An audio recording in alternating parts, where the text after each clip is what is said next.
প্রথম কথাটা হলো যে ট্রাম্পের এই যে আলটিমেটাম গুলো, এইগুলো আমরা মানে গত এই 1 মাসে আমরা যেটা দেখতে পাচ্ছি, এগুলো কোনোটা 2 মিনিট, কোনোটা 5 মিনিট, কোনোটা 7 মিনিট, কোনোটা 10 মিনিট, আবার কোনোটা একদিন 2 দিন।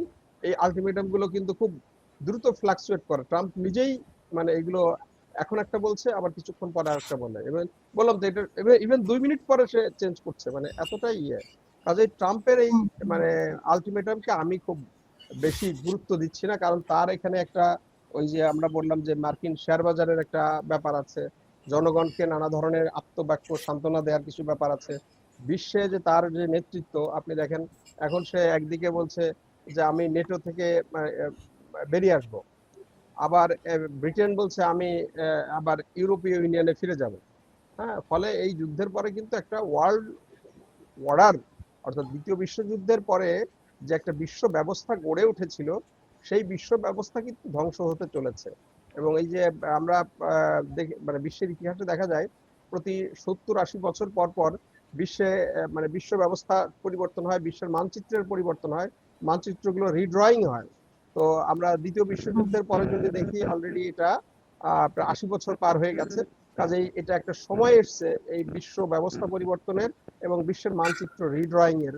আমি মনে করি এই যুদ্ধের মধ্য দিয়ে মানে মার্কিন যে ইউনিপোলার যে বিশ্ব ব্যবস্থা, সেই বিশ্ব ব্যবস্থার পতনের শুরুটা হবে এখান দিয়ে।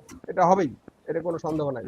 কারণ আমি আপনাকে বলেছি যে আপনি যেটা বললেন, অলরেডি কিন্তু পাকিস্তানের মধ্য দিয়ে যে একটা মানে সমঝোতার যে ব্যাপার ছিল বা আলোচনা চলছিল এবং সবচেয়ে বেশি এগিয়ে ছিল, সেটা কিন্তু ব্যর্থ হয়েছে।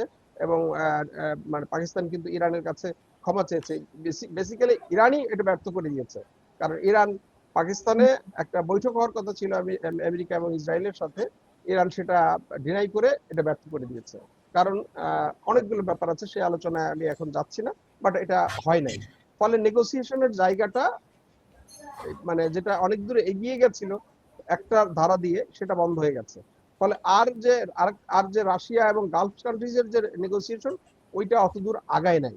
ফলে আমি আপনাকে বললাম যে এই যুদ্ধটা ইরান থামাবে না।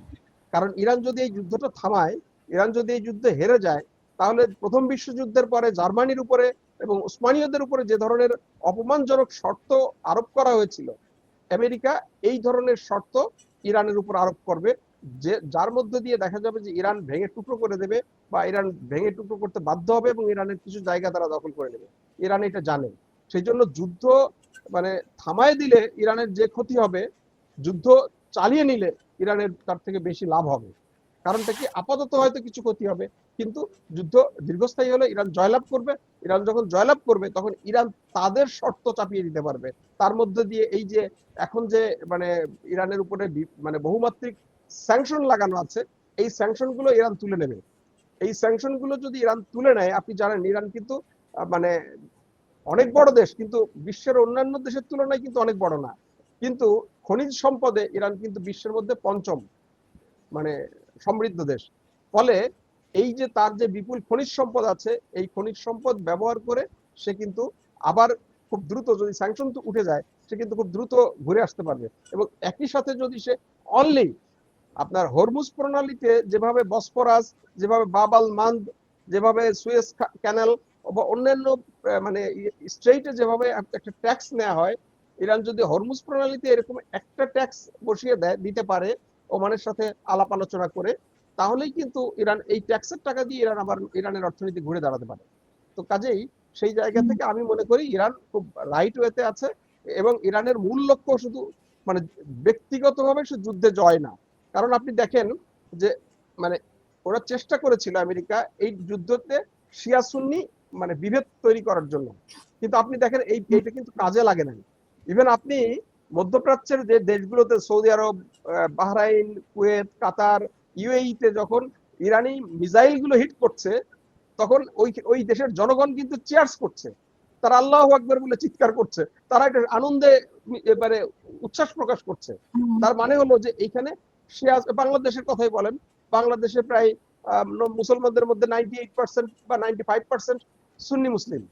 তো সেই সুন্নি মুসলিমের অলমোস্ট 95% কিন্তু সুন্নিদের আপনার ইরানকে সমর্থন করছে। আপনি আমাদের সোশ্যাল মিডিয়া গুলো দেখেন, কোথাও, ইভেন আপনি সারা বিশ্বে আপনার ইউরোপিয়ান দেশগুলো দেখেন, যে যেখানে আপনার স্পেন কি বলছে, ফ্রান্স কি বলছে, আপনার ইতালি কি বলছে, ব্রিটেন কি বলছে। তো তারা প্রকাশ্যে ইরানকে সমর্থন দিচ্ছে, কারণ নৈতিক জায়গাটা ইরানের, তারা হয়তো ইসলামকে সমর্থন দিচ্ছে না, কিন্তু ইরানের নৈতিক জায়গাটা সমর্থন দিচ্ছে। কারণ ইরান এই মানে যুদ্ধটা এড়ানোর জন্য খুব মানে আকর্ষণীয় প্রস্তাব দিয়েছিল, এবং মোটামুটি একটা ভালো প্রস্তাব দিয়েছিল, কিন্তু আসলে ইসরায়েল চেয়েছিল যুদ্ধ।